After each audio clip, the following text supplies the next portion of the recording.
Vamos mudar de assunto agora. Hoje é Dia Mundial de Combate ao Câncer de Próstata. Uma data para lembrar que informação salva vidas e que a prevenção ainda é o caminho mais seguro. Um tema sério, mas que merece ser tratado com clareza, acolhimento e sem rodeios. Por isso, nós convidamos o urologista, Dr. Hugo Luiz, para explicar o que cada homem precisa saber e mostrar que cuidar da saúde é um ato de coragem e de amor próprio, não é mesmo, doutor? Seja muito bem-vindo. Boa tarde, Keltrin. Boa tarde a todos. Hoje, especialmente, né? Novembro é azul, mas a gente escolheu justamente hoje, dia 17, para tratar desse assunto.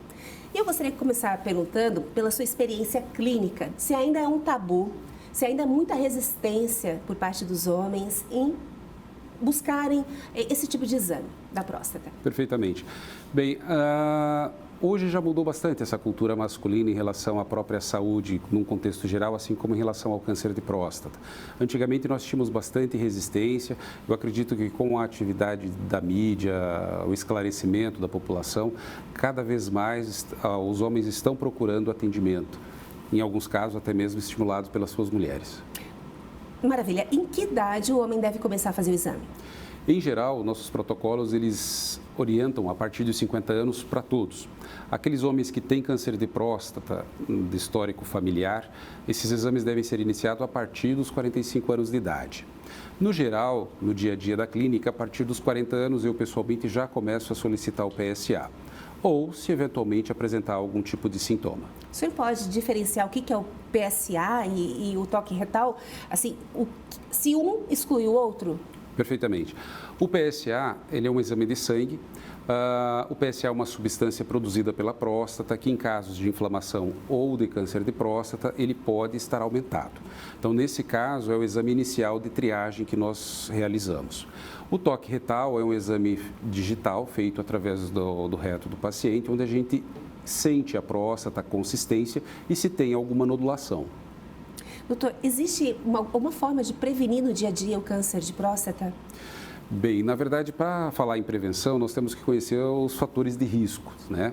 Então, hoje, homens acima de 50 anos de idade, que seria o fator de risco principal, um histórico familiar em relação a pessoas de primeiro grau, né? Então, essas pacientes têm 2 a 3 vezes mais chance de desenvolver o tumor de próstata.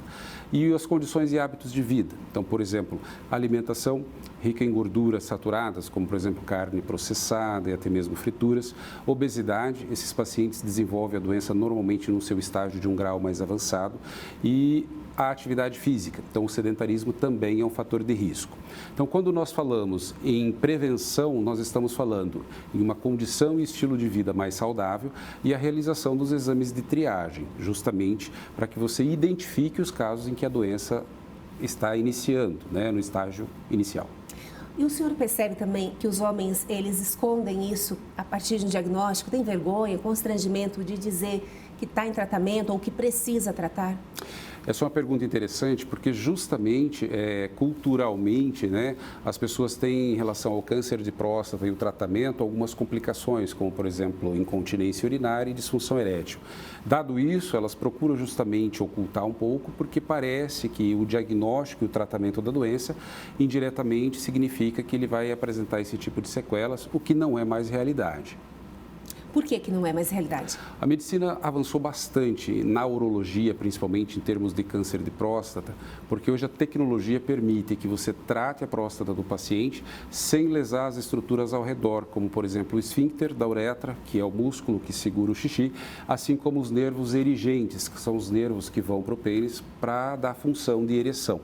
Com a preservação desses órgãos nobres, vamos assim dizer, essas sequelas já não ocorrem mais. E o que nos permite fazer isso é justamente a tecnologia que hoje avançou bastante. E é possível reverter ou reabilitar quem passou por esses problemas? Sim, aqueles pacientes que apresentam as sequelas, seja na questão da incontinência ou da impotência, existem tratamentos. Na questão da incontinência, por exemplo, desde fisioterapia pélvica até mesmo alguns medicamentos, assim como na questão da função de ereção do paciente.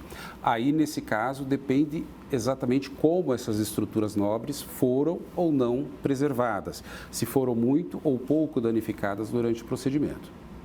E, doutor, em relação, existe também uma dúvida, até uma certa polêmica em relação a se fazer biópsia né, da próstata, que pode desencadear um problema maior. Às vezes estava ali, digamos, incubado o câncer e ao mexer naquilo pode se espalhar para o resto do corpo. Qual a sua visão sobre isso? Em termos de câncer de próstata, isso é mito. Tá? O tumor de próstata ele não tem a característica de se implantar no trajeto da biópsia. Assim como, por exemplo, as pessoas conhecem o câncer de mama, que é feito uma biópsia por punção, e o tumor de mama também não tem característica de se implantar no trajeto da onde foi feita a biópsia. Então, a biópsia de próstata ela é perfeitamente segura, assim como as demais biópsias, e existem, de fato, alguns tipos de tumores, como na urologia, o câncer de testículo, que ele pode se implantar no trajeto. Por isso, nesses casos, não é feita a biópsia. Mas em termos de câncer de próstata, posso assegurar que é mito essa situação de que o fato de fazer biópsia vai disseminar a doença. Informação importante. Chegou participação no nosso WhatsApp também? A produção separou? Olha, fui no postinho para fazer um exame de próstata. A doutora disse que era para eu fazer só se estivesse com alguma dificuldade para urinar. Senão, não precisaria fazer o exame preventivo. Achei estranho. O Jeff participando conosco, pela foto parece jovem, né? Mas ele não disse a idade. Perfeitamente. Só vamos reforçar então essa questão. Tem relação com a idade? Ou no caso dele, que ele quis fazer o preventivo? O fator de risco principal é a idade. Então, acima dos 50 anos, tendo aquelas características, aqueles pormenores que nós falamos anteriormente, que é o histórico familiar, que nós começamos os exames de triagem a partir dos 45 anos de idade. Com relação aos sintomas, o tumor de próstata inicialmente ele é assintomático. E com o envelhecimento é natural que a próstata cresça. Como ela fica em volta do canal da uretra, eventualmente ela pode reduzir a pressão do jato urinário, aumentar a frequência com que o paciente vai ao banheiro e até mesmo apresentar dificuldade para urinar. Isso é inerente à idade e ao crescimento da próstata, que coincidentemente ocorre a partir dos 50 anos e que pode vir ou não junto ao câncer de próstata. Mas o câncer em si, inicialmente ele não dá sintoma, por isso da importância dos exames de triagem preventivos ou anuais.